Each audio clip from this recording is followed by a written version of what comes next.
আদালতের রিমান্ড শুনানিতে এসে এবার স্বজনকে চিঠি দিয়ে গোপন বার্তা পাঠালেন সাবেক দুর্যোগ ব্যবস্থাপনা ও ত্রাণ প্রতিমন্ত্রী ডাক্তার এনামুর রহমান।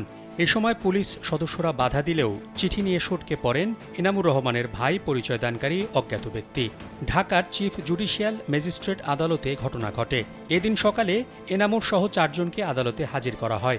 পুলিশ পাহারায় কাঠগড়ায় ওঠার সময় এনামুর তার বাম পকেট থেকে সাদা কাগজের চিঠি এক ব্যক্তির হাতে তুলে দেন। পরবর্তীতে ওই ব্যক্তি নিজেকে এনামুর রহমানের ভাই বলে পরিচয় দেন।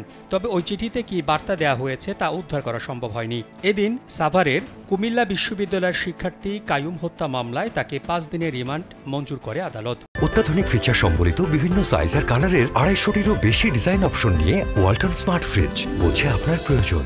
শুনানিতে ডাক্তার এনামুর রহমান দাবি করেন তার বিরুদ্ধে করা অভিযোগ মিথ্যা। তিনি আদালতে বলেন, বৈষম্যবিরোধী ছাত্র আন্দোলন শুরু থেকে শিক্ষার্থীদের বিনামূল্যে চিকিৎসা দিতে নির্দেশ দিয়েছিলেন। জুলাই থেকে অক্টোবর 4 মাসে গুলিবিদ্ধ 290 জনকে এনাম মেডিকেল কলেজ হাসপাতালে ভর্তি রেখে চিকিৎসা দেওয়া হয়েছে। জরুরি বিভাগ থেকে আহত 576 জনকে চিকিৎসা সেবা দেওয়ারও দাবি করেন।